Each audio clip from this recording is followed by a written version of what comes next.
Boy, do I like going to the mall if I ever get a chance. I know malls are pretty big, but they also have to have a little protection. And in 2009, we got one real zany character who was a protector of the mall, but kind of a goofball at times. Prepare yourselves. Here's my review of Paul Blart, Mall Cop. Big D's Entertainment Rankings and Reviews.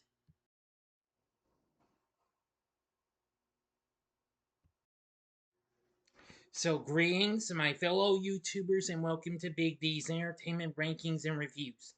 My name is Doyle, better known to you as the Big D, and this time around I bring to you a review of the 2009 action comedy flick Paul Blart Mall Cop, released by Columbia, directed by Steve Carr, written by Kevin James, who plays the titular character, and Nick Bakay. James also produced the film with Adam Sandler, who, of course, this was produced through Happy Madison Productions. Jack Garapino, Todd Garner, and Barry Bernardi. The film also has Jayma Mays, Keir O'Donnell, Bobby Cannavale, Stephen Rannazzisi, and Shirley Knight in supporting roles. The film tells the story of the titular character who is a single dad and a bumbling mall security guard who finds himself in the middle of a heist and the only one in position to rescue hostages. The film was released on January 16, 2009, and eventually, though it got mixed response from the critics, it was, well, maybe not completely well. It wasn't well received, but eventually became a big success, though. All right. Paul Blart lives in West Orange, New Jersey with his young daughter Maya and his mother. Aspiring to join the New Jersey State Police, he trains at the police academy, but his hypoglycemia causes him to collapse before finishing the physical fitness test, leading Blart to take a job as a security officer at the West Orange Pavilion Mall. Blart patrols the mall on a Segway and begins training Vex Sims, who shows little interest in the job. Meanwhile, Blart becomes acquainted with Amy Anderson, a vendor of a new kiosk. Paul meets her one evening at a restaurant with other mall employees. Things initially go well, but when Blart participates in a nacho eating contest with his friend Leon, the jalapeno peppers prove too spicy for him, and he chugs 2 glasses of margarita, mistaking it for lemonade. He gets drunk and makes a wild exit by falling through a window. 2 days later, on Black Friday, an organized gang of thugs, disguised as Santa's village employees, begin a heist inside the mall. They take Amy and others inside a bank hostage, and Sims is revealed as the gang's leader. The crew force the majority of shoppers to exit the mall and place motion sensors at each entrance to detect any attempt to enter or exit the building. Blart is oblivious as he plays Rock Band before walking back into the mall to discover that it is nearly empty. He calls the police and leaves the mall, but realizes that Amy is still inside when he spots her car and returns to the mall to look for her. A SWAT team arrives with Commander James Kent at the helm. Kent, a former classmate and bully from Blart's childhood, takes control of the police units and orders Blart to let them handle the situation. But Blart refuses and attempts a rescue. Vastly outnumbered, he takes a stand against Sim's crew, improvising to take them down one by one. He discovers credit card codes written in invisible ink on the burglar's arms, realizing that their plans go beyond robbing the bank. Now, for the final acts of this, going into the ending, as always, you know the procedure for this. You have 5 seconds to stop this video, go to the description box below, and fast forward to the time below to avoid ending spoilers. As I start counting down now, if you've seen this movie already, please continue. Okay, you've been warned. Unaware of this, Maya shows up at the mall to bring Blart some food, but Sim's henchman sees her and had her to the hostages. Blart manages to subdue all of Sim's accomplices and attempts to rescue the hostages by pulling them up into the air vent. The plan fails when Leon does not fit. Sims enters the room, capturing Blart and forcing him to give up the codes recorded on his cell phone. Sims flees, taking Amy and Maya with him.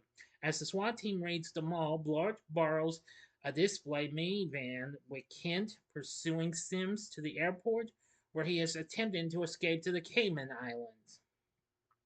After a brief scuffle, Blart overpowers Sims and puts him in handcuffs. Kent pulls his gun on Blart, revealing that he was working with Sims. Kent demands the phone containing the codes from Blart, who instead destroys it. Before Kent can retaliate by shooting Blart, Chief Brooks of the mall security team arrives and shoots him in the arm. He and Sims are both arrested, and Amy and Maya are returned safely. For his bravery and assistance, Howard offers Blart a job with the New Jersey State Police, but he declines, preferring to remain in mall security. Blart and Amy are eventually married in the mall, where they exchange vows on a set of black and white segways. End of story. So what did I think of Paul Blart Mall Cop? Now I've only seen this a few times, and I'm gonna say it's pretty funny and what have you. I actually do think this is a pretty funny film and what have you. I mean, while despite not getting well received by critics, Kevin James's performance was, however, praised generally by the critics.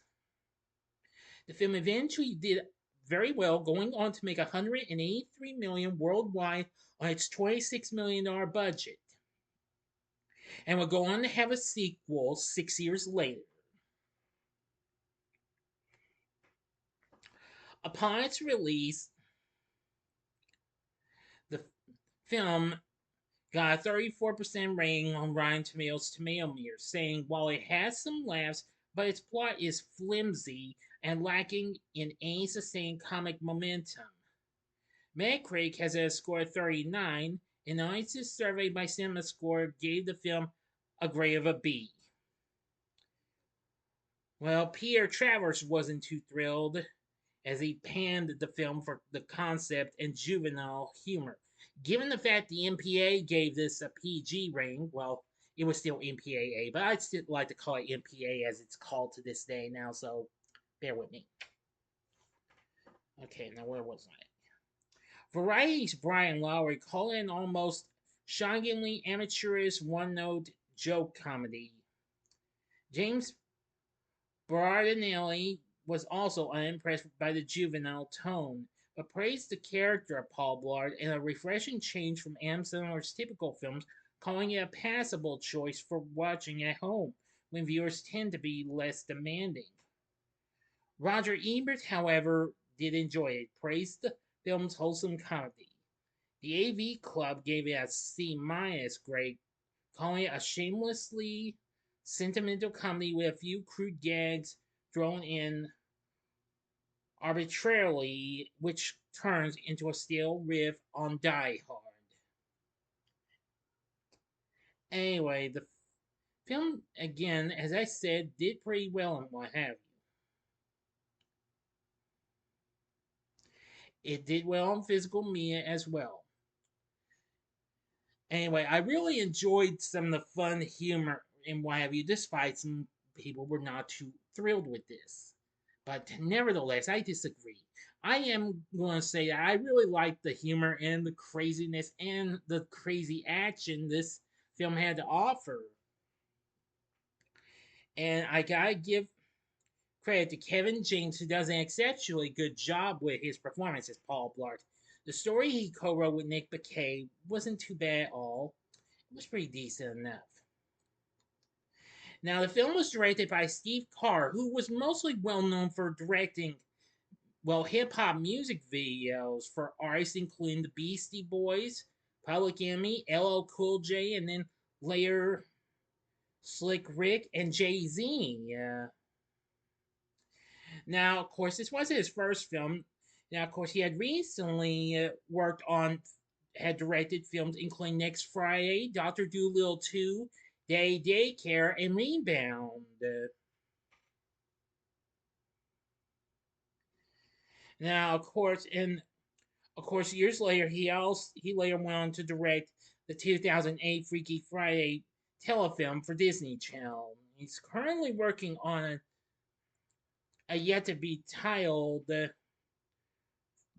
or wait a minute, correction, now titled flick coming to Netflix called A Merry Little XEX Mess, which should be coming later this year. But that's the title of it, as I know. So, anyway, I think Carr did a pretty good job on this.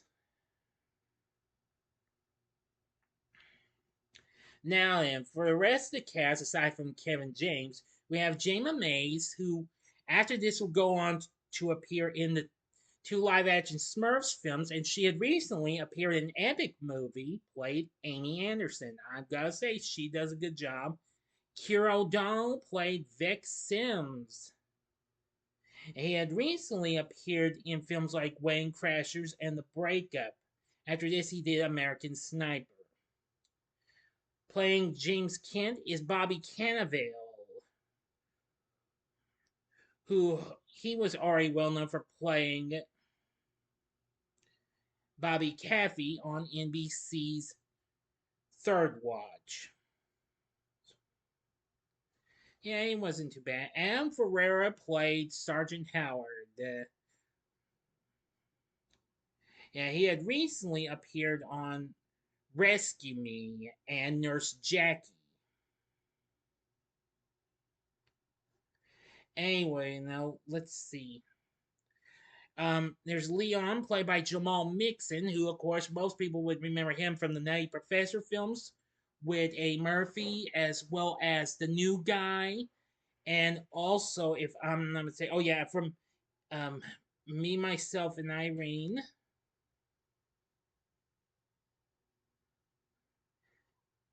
Yeah, I think I'm right.